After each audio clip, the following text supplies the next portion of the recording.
घर जे मरकज़ी शहर मिठीअ जी कहाणी।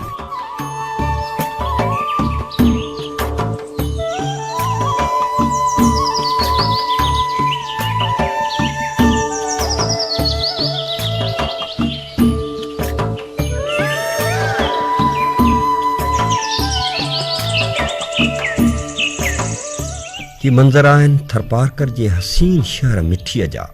मिठी शहर सहराए थर जो मरकज़ी शहर हूंदे वारियासिन भिटुनि जे विच में मुहबत, रवादारी ऐं अमन जी अलामत बणियो बीठो आहे।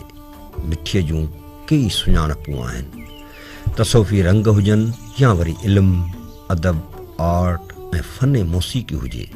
मिठी शहर उन्हनि ख़ूबसूरत रंगनि सां तमामु घणो शाहूकार आहे। असां वटि हिन वक़्तु बि आउं सम्झां थो त मिठी में हर घर में हिकु या ॿ औरतूं जेके वर्किंग एज जूं आहिनि उन्हनि उहे अॼु बि एक्टिवली इन माना हू घरेलू बेसिस ते, घर जे बेसिस ते हू उन क्राफ्ट खे क्रिएट कनि थियूं। के वरी कमर्शली बि काफ़ी बिरादरियूं आहिनि, काफ़ी अहिड़ियूं फैमिलीज़ आहिनि जेके कमर्शल बुनियादनि ते बि उहे शयूं क्रिएट कनि था, मार्केटिंग कनि था, उन ते उन्हनि जी हिकिड़ी लाइवलीहुड बि जनरेट थिए थी। ॿिया वरी असां वटि इहा हिकिड़ो फितरी अमल आहे, नौजवान छोकिरियूं, नौजवान औरतूं घर में ही कमु कनि थियूं, मुख़्तलिफ़ क़िस्म जा शो पीस बि ठाहिनि थियूं। उहे तव्हां ॾिसंदो हिते हर घर में अव्हांखे अहिड़ा फ़नपारा मिलंदा जंहिंजी एॾी वॾी का पधीराई कान थी आहे, पर उहे शयूं मौजूदु आहिनि। सो ईअं जेके सॼी सिंध जा जेके हुनर आहिनि उहे असां वटि बि माना इहे थींदा रहिया आहिनि।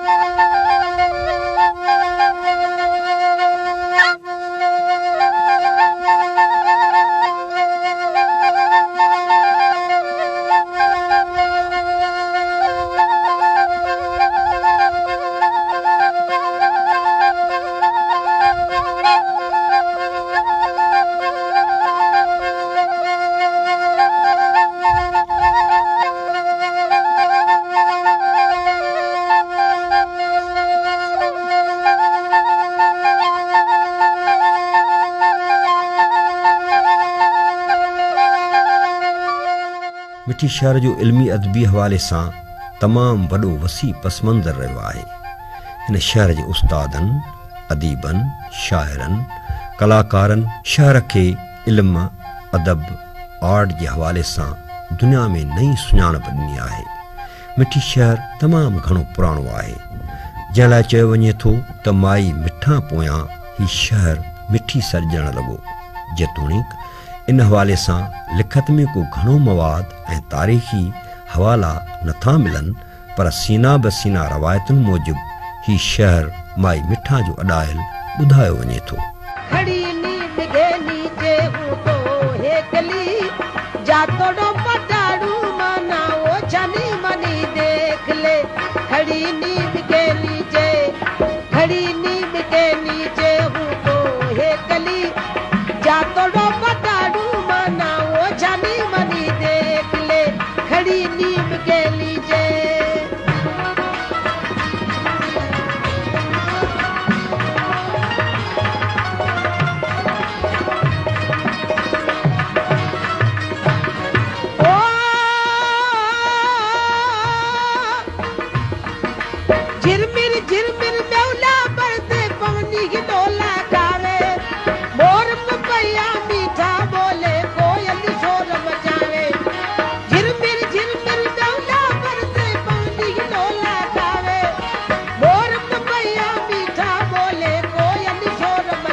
माई भागी भी पंहिंजी माउ सां या उन्हनि सां गॾु घरनि में थोरो घणो ॻाईंदी हुई।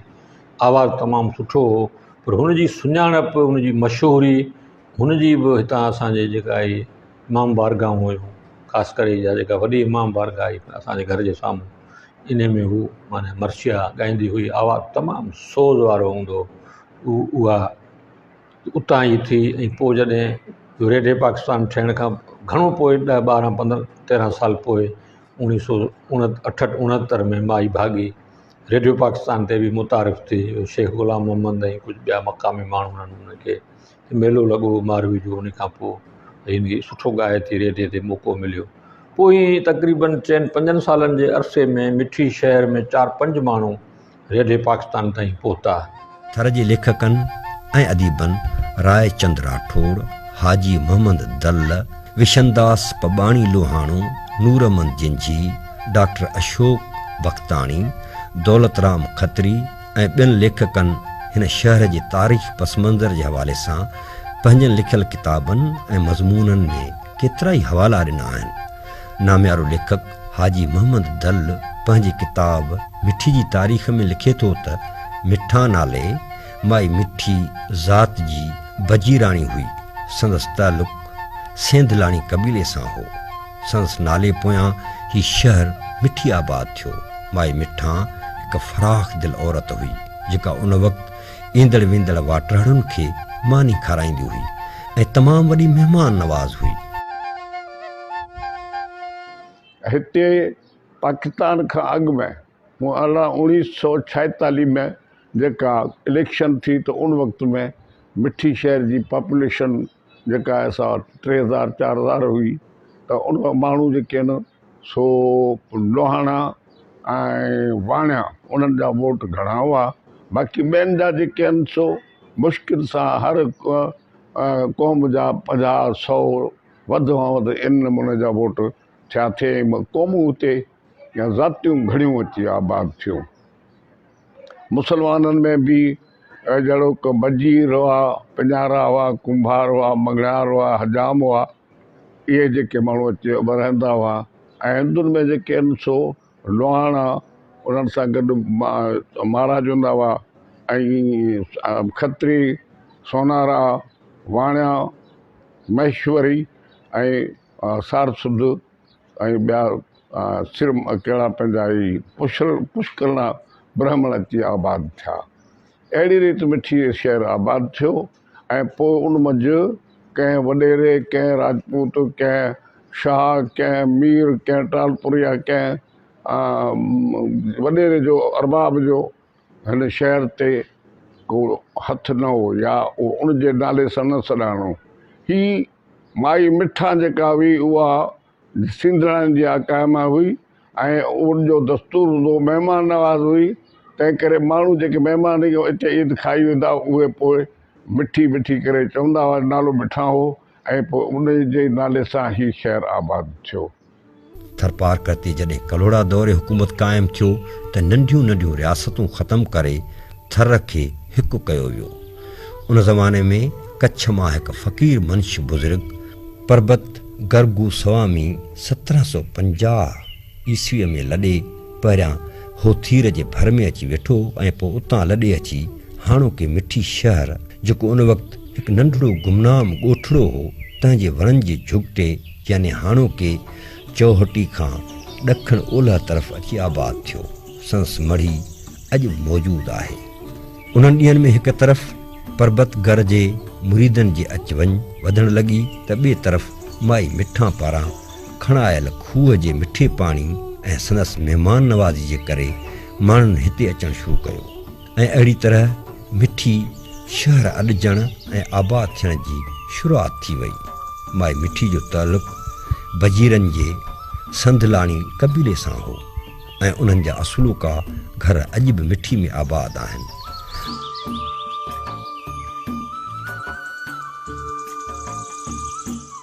मिठी जो हिन वक़्तु मुंहिंजो पर्वत जी मढ़ी आहे उहो दड़े ते हुई ऐं इहो दड़ो जेको आहे सो उलहंदे हुन संभूमल जे घर खां वठी उभरंदे आली शाह ताईं साॻियो दड़ो हले थो जंहिं मथे माण्हू मुख़्तलिफ़ जेके आहिनि सो के ॾखिणे पासे यानी तिड़कोल में ऐं के ओतिरे पासे गोछार में माण्हू आबाद थी वेठा ऐं पोइ माण्हू पंहिंजा पाड़ा ॿधी वेठा।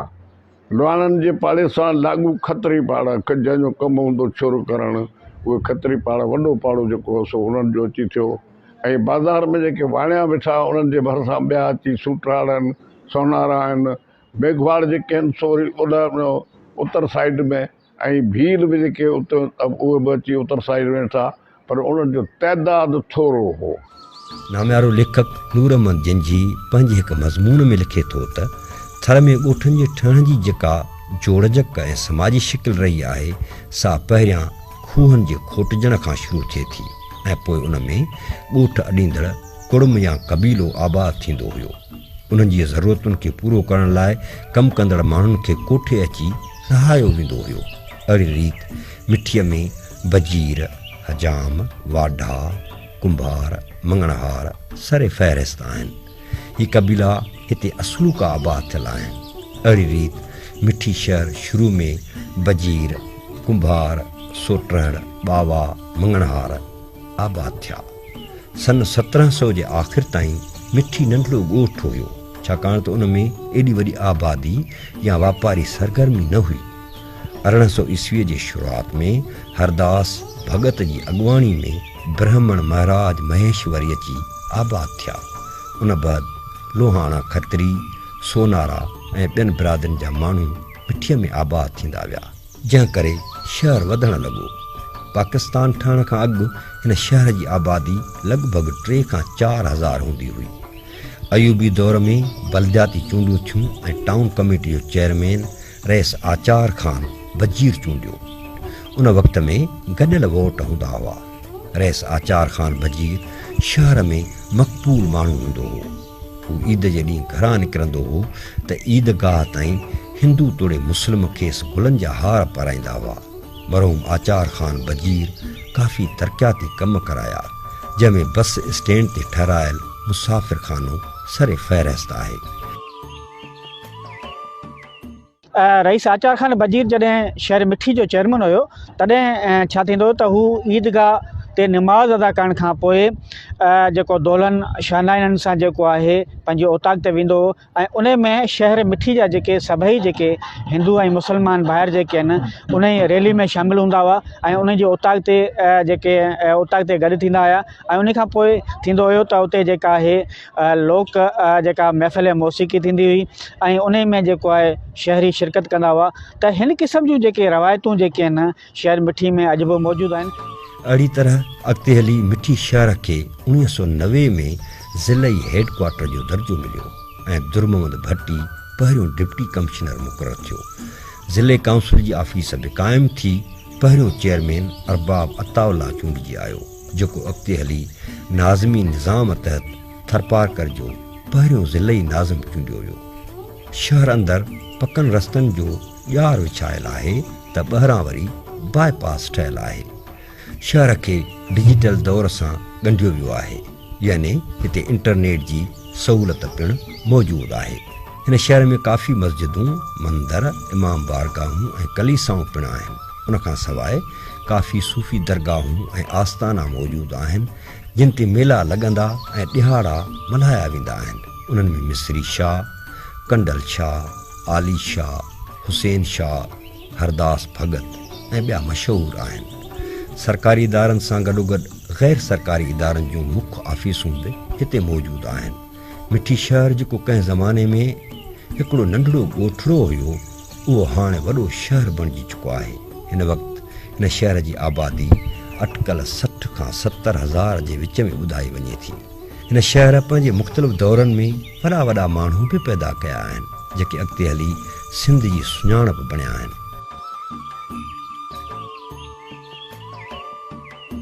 शहर जा जेके उस्ताद आहिनि, शहर जा जेके अदीब आहिनि, दानश्वर आहिनि, जेके शाइर आहिनि, उन्हनि जी जेका हिकिड़ी सॼी सिंध में हिकिड़ी सुञाणप रही आहे।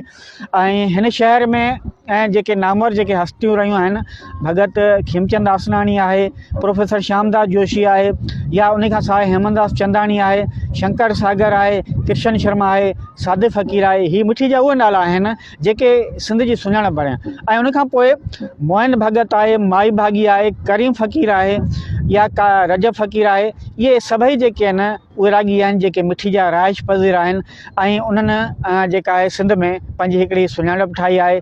ऐं उनखां अलावा हितां डॉक्टर अशोक बख्तानी आहे या ॿिया काफ़ी अहिड़ा जेके सहाफ़ी आहिनि, खाटाऊ जानी आहे, नंदलाल लोहाणो आहे, जावेद बजीर आहे, या काफ़ी अहिड़ा माण्हू आहिनि जेके हिते राइश पज़ीर आहिनि ऐं उन्हनि जो जेको सहाफ़त जे हवाले सां हिकिड़ो बहितरीनु रोल आयो आहे। उनखां पोइ जेको आहे असांजा जेके हितां जा उस्ताद जेके आहिनि उन्हनि पंहिंजो पाण मञायो आहे ऐं हितां जा जेके शागिर्द जेके आहिनि उहे मुख़्तलिफ़ सिंध जे बल्कि दुनिया जे मुख़्तलिफ़ यूनिवर्सिटीज़ में पढ़नि था ऐं उन्हनि जेको आहे उन्हनि वॾे वॾे अहदनि ते जेके फ़ाइज़ थियल आहिनि।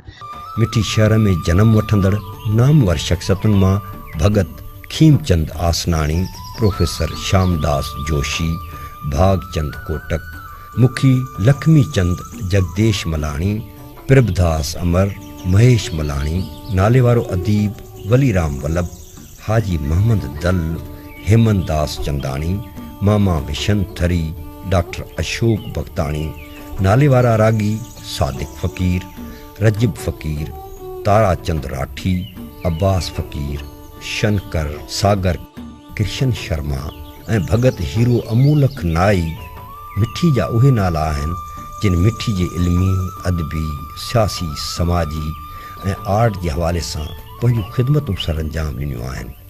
हाणे अचूं था त जेका मौजूदा गुज़िरियल 30 खां 40 सालनि जी जेका माई भागी ॿुढे फ़क़ीर इन खां पोइ जो जेको दौरु आहे, इन ई दौर में वरी जेके हिननि जा पोयर हुया या मंगणार बरादरी जा ॿिया मशहूरु, जीअं हाणे पहिरीं हुसैन फ़क़ीर, हुन सुठो ॻायो। हुसैन फ़क़ीर मरहूम सादिक फ़क़ीर जो मामो बि हो, हुन तमामु सुठो ॻायो। हुनजो आवाज़ु थोरो ई ॻाईंदो हो पर हुन ॾाढो सुठो ॻायो। हुनजो आवाज़ु मेहदी हसन सां माना रिज़नेबल कंदो हुयो। करीम फ़क़ीर बि शौक़िया ॻाइणु शुरू कयईं, हू कॉमेडियन मां मेक फिरी करे ॻाइणो थी वियो। सादिक फ़क़ीर, पोइ वरी साईं मुराद फ़क़ीर जो पोटो रजब फ़क़ीर ॻाए थो। ईअं अब्बास फ़क़ीर हुसैन जो पुटु आहे, उहो ॾाढो सुठो ॻाईंदो आहे। हनीफ़ फ़क़ीर ॻाए थो, ज़वार फ़क़ीर ॻाए थो। त विचां हिकिड़ो थोरो पीरियड अहिड़ो आयो, ईअं पियो लॻो त जहिड़ो असां वटि रागी या मंगणार फ़क़ीरनि में राग वारी सिन्फ़ थोरी रुसी वई आहे या मोकिलाए वई आहे, पर ईअं न आहे। लतीफ़ जो रागी मोहन भगत, लोक फनकारा माई भागी, रागी आरब फ़क़ीर, करीम फ़क़ीर, नामवर लेखक, शाइर, अदीब साईंदास सांद, प्रेम शवाणी, नूरमन जंजी हिन शहर में रहाइश पज़ीर रहिया आहिनि। मोहन भगत जो पुटु शंकर भगत जॾहिं लतीफ़ जूं वायूं पंहिंजे मुनफ़रिद अंदाज़ में ॻाए थो, तॾहिं मिठी जूं समूरियूं भिटूं सुरनि सां वासिजी वञनि थियूं।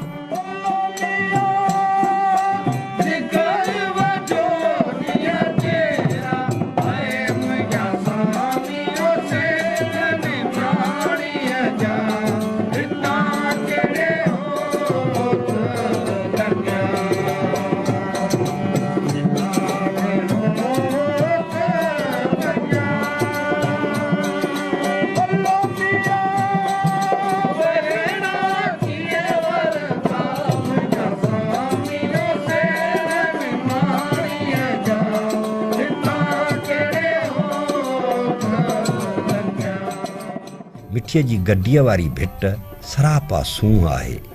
गड्डी भिट तां ही आहिनि मिठी शहर जा ख़ूबसूरत मंज़र जेके अखियुनि खे खेरो करे छॾनि था। ईअं लॻे थो ॼण आसमान ते तारनि जी छिरमिर हुजे। मिठीअ गड्डीअ जी ओट में सिंध जो अमर रागी मोहन भगत पिणु मदफ़ून थियल आहे। साॻी रीत मिठी जी ओभर ॾखिण तरफ़ भगत हरदास जी समाधि आहे, जिथे हर साल बड्रे जे चंड ते धाम धूम सां मेलो लॻंदो आहे।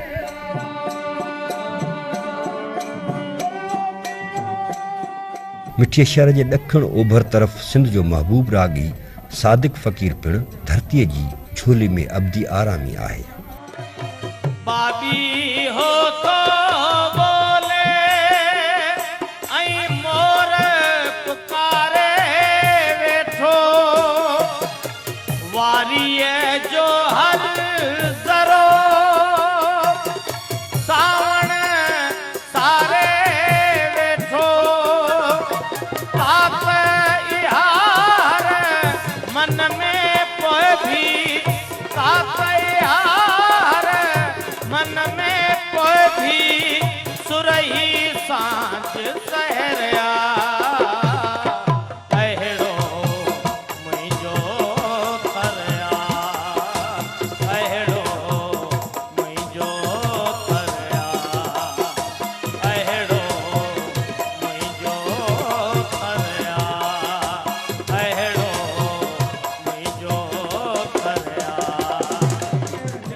लेखक दौलत राम खत्री पंहिंजे हिकु मज़मून में लिखे थो त मज़हबी रवादारी अमुन मुहबत हिन शहर मिठीअ जी सुञाणप रही आहे।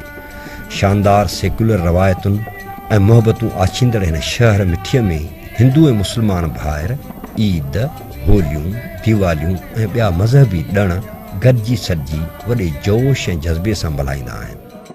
1947 खां 48 में बि जंग लॻी, 1965 में बि जंग लॻी ऐं तंहिंखां पोइ बि हिंदुस्तान ऐं पाकिस्तान जो तनाज़ो रहियो पिए।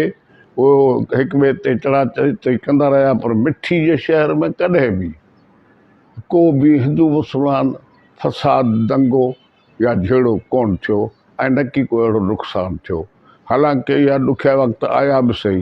65 जे ज़माने में जेके हितां असां वटि फ़ौजी आया उन्हनि बि हिते सख़्तु कदम खया, पर माण्हू पाण में मुहबत में रहिया।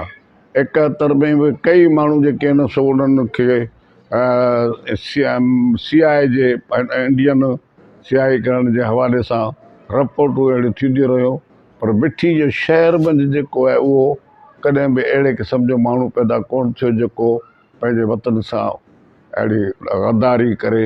हिंदू या मुस्लमान कंहिं बि अहिड़ी ॻाल्हि कोन कई। इन करे अॼु ॾींहं ताईं इहो जेका भाउचारो आहे उहो क़ाइमु रहंदो पियो अचे। मिठी जा जेको नौजवान आहिनि, मिठी जो माण्हू जेको आहे, लेडीज़ जेंट्स, उहे सभु इहो चाहिनि था त असीं मुहबत में रहूं। असां पंहिंजो शादीअ गमीअ में हिक ॿिए खे दावतूं ॾियूं था ऐं एतिरे हद ताईं जो उन्हनि जूं औरतूं बि असांजे घरनि में वना ॾियण या ॿियो हिंदुनि जूं अचनि थियूं ऐं मुस्लमाननि जूं उन्हनि जे घरनि में वञनि थियूं। मिठी शहर अनेक रंगनि सां सरशार आहे। सांझे टाणे मिठी शहर जे मंदरनि में भॼन ॻाया वञनि था ऐं सूफ़ियाणा कलाम ॻाया वञनि था। मिठी शहर जी रवादारी ऐं भाइपी दुनिया लाइ हिकु मिसाल आहे जो हिते मिठीअ में अॼु बि ईअं थींदो आहे जो हितां जा हिंदू मुस्लमान भाइर ख़ुशियुनि जा त्योहार यानी ईद, ॾियारी, होलीअ जा त्योहार रवादारी जे जज़्बे तहत गॾिजी सॾिजी मल्हाइनि था ऐं हिक ॿिए जे काजनि ऐं कोठुनि, रस्मुनि, रीतुनि तोड़े शादियुनि गमियुनि में वॾी ख़ुशीअ सां शिरकत कंदा आहिनि। मिठी शहर जी पंहिंजी हिकिड़ी जेका रवादारी जे हवाले सां सुञाणप रही आहे ऐं असांखे फ़ख़्रु आहे, बल्कि समूरी सिंध जे माण्हुनि खे फ़ख़्रु आहे त सिंध जो बि हिकु अहिड़ो शहर मिठी आहे जेको पंहिंजी रवादारी जे हवाले सां पंहिंजी हिकिड़ी तारीख़ी सुञाणप रखे थो ऐं उन तारीख़ी सुञाणप जा जेके मुख़्तलिफ़ जेके पहलू आहिनि जेके अॼु बि उन रवादारी खे क़ाइमु रखंदा पिया अचनि ऐं हितां जा जेके आर्टिस्ट जेके आहिनि, जेके अदीब आहिनि, जेके शाइर आहिनि, जेके लेखक आहिनि, उन रवादारी जे उन रंग खे क़ाइमु रखंदा पिया अचनि ऐं अॼु बि ईअं थींदो आहे त उहे उन्हनि जेके हितां जा जेके रागी आहिनि, हितां जा जेके अदीब शाइर आहिनि, त उन्हनि जे घरनि में अॼु बि ईद, ॾियारी ऐं होली जे मौक़े ते जेके मुख़्तलिफ़ जेके महफ़िलूं मुनक़द थींदियूं आहिनि ऐं मुख़्तलिफ़ जेके गॾिजाणियूं जेके मुनक़द थींदियूं आहिनि, ईअं ई असांजी मिठी जी जेका रवादारी उहा सिंध लाइ हिकिड़ी मिसाल आहे। वारियासिन भिटुनि में ही सिंध जो उहो शहर आहे जिते जा अक्सर हिंदू जातीअ जा माण्हू मुहर्रम जे महीने में 10 ॾींहं ग़मे हुसैन में कारा कपिड़ा पाईंदा आहिनि ऐं न्याज़ नंगर जूं देगियूं लहराए विरहाईंदा आहिनि ऐं 10 ॾींहं उन्हनि जे अखियुनि में करबला जे शहीदनि जो ग़म वासो कंदो आहे।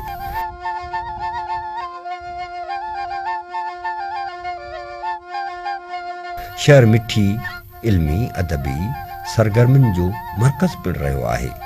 मिठीअ शहर में 1960 ईस्वीअ ऐं 1990 वारे ॾहाकनि में थर सकाफ़ती सोसाइटी, सिंधी अदबी संगत, थर वेलफेयर काउंसिल, साथी बारड़ा संगत, मोहन भगत आर्ट अकेडमी, कारूंझर आर्ट्स काउंसिल ऐं मिठी जे ॿियनि इल्मी, अदबी ऐं मज़हबी तंज़ीमुनि तरफ़ां स्टेज ड्रामा, सकाफ़ती प्रोग्राम ऐं धर्मी स्टेज नाटक वॾे पैमाने ते थींदा हुआ। 1960 ईस्वीअ ऐं 1990 जे ॾहाकनि में ड्रामा नवीस हाजी मोहम्मद दल, ताराचंद राठी, भीम सूटरहड़, हाजी साईंदास सांद ऐं ॿिनि लेखकनि जा केतिरा ई स्टेज ड्रामा मिठी शहर में थींदा रहिया। मिठीअ में मुख़्तलिफ़ वक़्तनि ते अदबी ऐं सक़ाफ़ती सरगर्मियूं बि थींदियूं रहनि थियूं।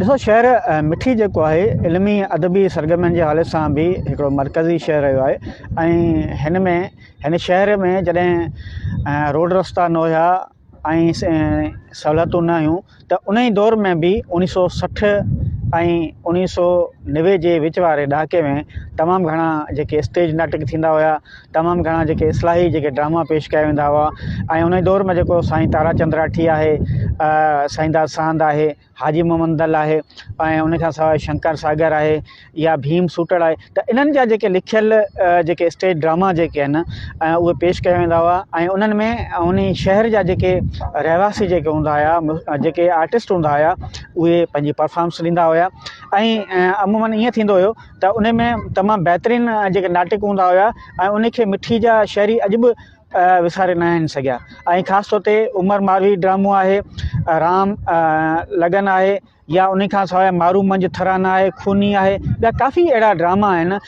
जेको राम भरोसा आहे, जेको उहे ड्रामा हुया उन दौर जा जंहिंमें माना उन्हनि जो जेको आहे पंहिंजो हिकिड़ो इमेज हूंदो हो ऐं उन ई ड्रामनि खे मिठी जा शहरी अॼु बि विसारे न आहिनि सघिया। हिन हसीन शहर मिठीअ में अॼु बि इल्मी अदबी कचहरियूं मुख़्तलिफ़ वक़्तनि ते थींदियूं रहनि थियूं। जेतोणीकि हिन शहर जी घटी घटीअ में तव्हांखे एनजीओज़ जूं ऑफिसूं पिणु नज़र ईंदियूं ऐं केतिरा ई एनजीओज़ जा दोस्त पंहिंजे धंधे में मसरूफ़ नज़र ईंदा, पर पोइ बि थरपारकर जी तक़दीर बदिलजी न सघी आहे। मिठीअ जी अदबी ज़ौक़ रखंदड़ दोस्तनि पंहिंजूं गूनागून अदबी सरगर्मियूं कोन छॾियूं आहिनि।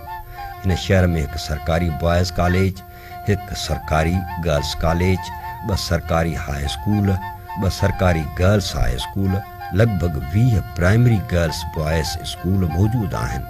हिन शहर जी मौजूदा हालतुनि जो जाइज़ो वठण खां पोइ पतो पवे थो त हिन शहर में बि सिंध जे ॿियनि शहरनि वांगुरु अनेक मसइला आहिनि। थरपारकर जे ज़िलई हेडक्वार्टर वारे हिन मिठी शहर जे कुझु पाड़नि ऐं वेढ़नि में गलियुनि जे रोड रस्तनि जी हालत इंतिहाई ख़राबु नज़र अचे थी। कुझु महलनि में शहर जे गंदे पाणी जूं नालियूं मुकमिल टुटी चुकियूं आहिनि। हाणे शहर जे मुख़्तलिफ़ पाड़नि में ठहियल रोडनि में खॾा खुॿा थी विया आहिनि। उन्हनि नालियुनि में नाक़िस मटीरियल इस्तेमालु थियण सबबि उहे नालियूं हाणे ज़बून हालत में टुटल नज़र अची रहियूं आहिनि। उन करे शहर जे मुख़्तलिफ़ पाड़नि चाड़ोक सोनारा, सोटरहड़, खत्री, मेंगवाड़, बजीर ऐं ॿियनि पाड़नि में गंदगी जा ढेर नज़र ईंदा। मिठीअ शहर जी पब्लिक लाइब्रेरी, जंहिंखे शाह लतीफ़ लाइब्रेरी पिणु सॾियो वञे थो, उहा बि ज़बून हाली जो शिकार आहे। अहिड़ी तरह मिठीअ जी सरकारी अस्पताल में बि मुख़्तलिफ़ बीमारियुनि जे माहिर डॉक्टरनि जी ज़रूरत आहे। अहिड़ी तरह इन ॻाल्हि जी सख़्तु ज़रूरत आहे त बारिशुनि में थरपारकर जा हसीन मंज़र घुमण लाइ सॼे मुल्क मां हज़ारे सियाह अचनि था ऐं उन्हनि जे रहाइश जो हंधु मिठी शहर हुजे थो। उन करे समूरे थरपारकर समेत मिठी शहर खे सहूलियतूं ॾेई सियाहत खे बि हथी वठाई वञे त जीअं थरपारकर में मुआशी सरगर्मियूं वधी सघनि ऐं हुबुल वतनी जी अलामत थरिया बि तरक़ी करे सघनि।